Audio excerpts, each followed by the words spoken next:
AI가 이제 생각만 하는 게 아니라 직접 행동까지 하기 시작했죠. 그럼 이걸 뒷받침하는 하드웨어는 어떻게 될까요? 네, 거대한 도약을 준비하고 있는데요. 오늘 바로 그 역동적인 변화, 그 핵심으로 한번 들어가 보겠습니다. AI 하드웨어의 성장을 보면요. 진짜 무슨 역동적인 춤을 보는 것 같아요. 모든 기술이 서로 막 얽히면서 같이 움직이거든요. 근데 이 모든 움직임의 중심에는 바로 인공지능 자체의 아주 근본적인 변화가 자리 잡고 있습니다. 우리가 지금까지 알던 AI는 뭐였죠? 시키면 컨텐츠를 만들어주는 AI였잖아요. 그런데 이제는 스스로 행동하는 AI, 바로 에이전틱 AI라는 새로운 시대가 열리고 있습니다. 그냥 목표만 딱 던져주면 알아서 계획 세우고 실행까지 다 해버리는 거죠. 바로 이 지점이 모든 걸 바꾸고 있는 겁니다. 생각해보세요. 그냥 답 하나 퉁 내놓는 거랑 여러 단계를 거쳐서 복잡한 계획을 실행하는 거랑 당연히 후자가 훨씬 더 많이 그리고 깊게 생각해야겠죠. 그러니까 필요한 컴퓨팅 파워가 이건 뭐 기하급수적으로 늘어날 수밖에 없는 거예요. 이게 바로 새로운 하드웨어에 대한 엄청난 수요로 이어지는 거고요. 자, 그럼 이 어마어마한 수요를 어떻게 감당할까요? 하드웨어 업계는 지금 크게 세 가지 방향으로 진화하고 있습니다. 그 첫 번째부터 살펴볼게요. 바로 칩 자체의 성명을 극한까지 끌어올리는 스케일업입니다. 스케일업은 아주 간단하게 생각할 수 있어요. 자동차 엔진을 더 크고 강력하게 만드는 것. 딱 그거예요. 하나의 칩 안에 처리 능력을 그냥 꾹꾹 눌러 담아서 최대한 많이 넣는 거죠. 엔비디아의 계획을 한번 볼까요?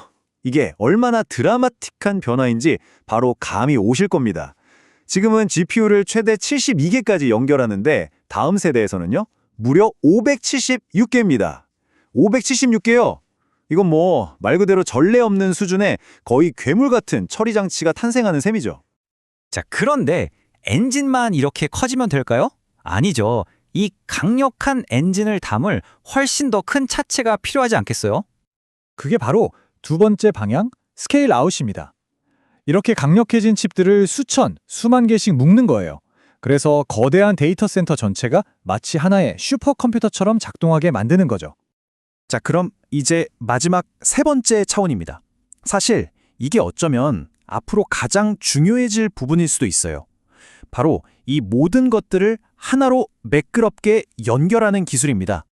스케일러 크로스는 여기서 한 단계 더 나아가는 개념이에요. 전 세계에 흩어져 있는 이 거대한 데이터 센터들을 마치 하나의 거대한 뇌신경망처럼 초고속으로 연결해버리는 겁니다. 이렇게 되면 사용자는 물리적으로 가장 가까운 데이터 센터에서 가장 빠른 응답을 받을 수 있게 되는 거죠. 지연 시간이 확 줄어드는 거예요. 자, 정리해볼까요? 칩은 더 강력해지고 데이터 센터는 더 커지고 심지어 데이터 센터끼리도 연결되고 다 좋아 보여요. 그쵸? 근데 이렇게 모든 방향으로 막 커지기만 하면 예상치 못한 문제가 생기기 마련이거든요. 과연 새로운 병목 현상은 어디서 나타날까요? 네, 정답은 바로 그 연결 자체에 있습니다. 생각해보세요. 아무리 부품들이 강력하면 뭐예요? 그 부품들을 이어주는 통로, 즉 네트워크가 꽉 막혀버리면 다 소용없잖아요. 새로운 교통체증이 바로 여기서 시작되는 겁니다. 이 숫자를 보시면 문제가 얼마나 심각한지 확 와닿으실 거예요. 18배. AI 데이터 센터는요, 기존 데이터 센터보다 무려 18배나 더 많은 광 네트워크 연결이 필요하다고 합니다. 데이터가 오가는 도로가 18차선은 되어야 한다는 얘기죠. 엄청나죠? 하지만 재밌는 건 이런 문제가 엔지니어들에게는 또 다른 기회라는 거죠. 이 병목 현상을 해결하기 위한 기술들, 이게 바로 차세대 하드웨어 시장의 새로운 먹거리가 되고 있습니다. 가장 대표적인 게 바로 빛으로 데이터를 전송하는 광 모듈 시장이에요. 이 어마어마한 데이터 트래픽을 감당하려면 이게 필수적이거든요. 그래서 2030년까지 시장 규모가 지금보다 3배 이상 커질 거라고 합니다. 특히 그 중에서도 공동 패키징 광학, CPO라는 기술을 주목해야 합니다. 이건 아예 광섬유를 칩에다가 직접 심어버리는 기술인데요. 데이터 이동 거리를 극단적으로 줄이는 거죠. 연평균 성장률이 무려 46%. 이건 뭐 폭발적이라는 말밖에는 설명이 안 되네요. 자, 그런데 병목 현상이 네트워크에만 있는 건 아닙니다. 또 다른 곳이 있어요. 바로 데이터 저장 문제입니다. 에이전틱 AI가 학습하고 또 기억하는 방식 때문에 이 스토리지 분야에서도 정말 엄청난 변화가 일어나고 있거든요. AI 에이전트가 뭔가 기억하고 배우려면 데이터를 저장해야 하잖아요.